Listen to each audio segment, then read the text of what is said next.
Bonjour et bienvenue dans Plume. Plume, c'est un podcast où je vais à chaque fois vous partager la lecture d'un écrit d'une jeune autrice ou d'un jeune auteur. Je découvre ces auteurs et ces autrices bien souvent en même temps que vous, et pour que mes lectures soient qualitatives, je me permets quand même de sélectionner des textes qui me parlent. Dans ce deuxième épisode de Plume, je vais vous partager la lecture d'une nouvelle de Morgane Pirot qui s'appelle Fin du monde. Morgane est comédienne, autrice et praticienne du cinéma. Pour l'instant, elle travaille sur un projet théâtral qui mettra en son centre des figures féminines de la mythologie. Vous pouvez retrouver toute son actualité sur son site internet morganepirot.com. Et vous pouvez aussi la suivre sur les réseaux sociaux, Instagram via La Fureteuse Créatrice et Facebook via Morgane Pirot, La Fureteuse Créatrice. Je vous souhaite une bonne écoute, une bonne découverte, et n'oubliez pas que si vous avez aimé le texte de Morgane et ma lecture, eh bien ça me ferait beaucoup plaisir que vous partagiez ce podcast ou que vous mettiez un like ou un commentaire.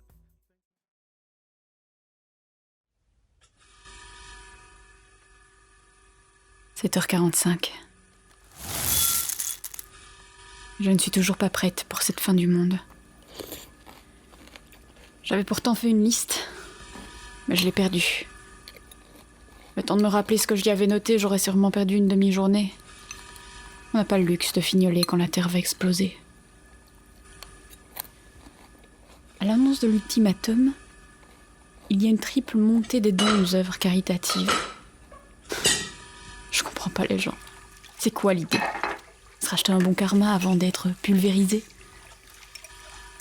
Bon, j'exagère. Il n'y a pas que des personnes qui se sont découverts subitement une âme de bon samaritain.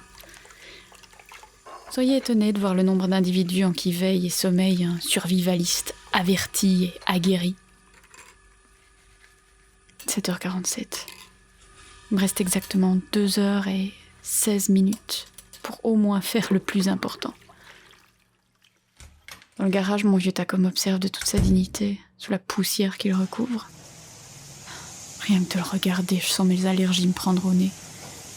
Au moins ça me donnera l'illusion de pleurer sur mon sort. Je démarre. L'autoradio crachote des infos plus si utiles que ça, à moins de revirement de l'astéroïde qui va venir se confronter à la planète. J'enfourne une cassette dans le lecteur. Johnny Cash me chantonne de sa voix éraillée qu'aucune tombe ne saurait retenir son corps. La raison ? Il y aurait bientôt plus de cimetière de toute façon. J'ai le choix entre prendre la route nationale ou les petits chemins de campagne. Dans les deux cas, je suis pas sûre d'avoir une route dégagée. J'aurais peut-être dû faire un don à une association quelconque finalement. J'ai jamais très bien compris comment fonctionne cette histoire de karma. Je m'étonne du flegme avec lequel j'ai pris la nouvelle. Je suis même pas britannique. Je me suis juste dit que ça allait être compliqué de finir les 40 choses que je voulais faire avant mes 40 ans. J'ai raccourci la liste à l'essentiel. Fichu papier. Ça se trouve, je l'ai jeté en pensant que c'était une vieille liste de courses. Moi, il me manie d'utiliser n'importe quelle vieille enveloppe pour noter les choses importantes. Je devrais peut-être arrêter de me flageller alors qu'on va tous mourir à 10h03. Pensez positif. Essayez un peu. Si mon cerveau me laisse le choix. Je bataille en regardant le tableau de bord. 8h34. L'heure de mon dernier bâillement avant la fin du monde. J'ai encore une bonne trotte avant d'arriver à destination. J'ai pris l'option chemin de campagne. C'est plus joli dans les embouteillages. Le gens klaxonne à tout va. Vision champêtre et pollution sonore. Quelle idiote.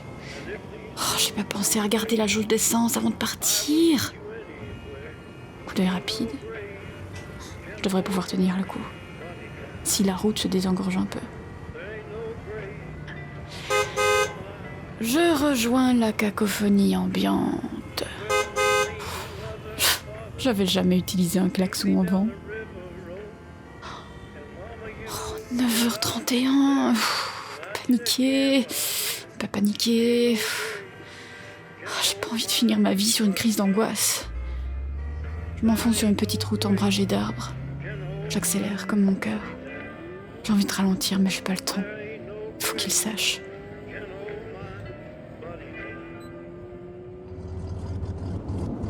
La voiture chaotique s'arrête.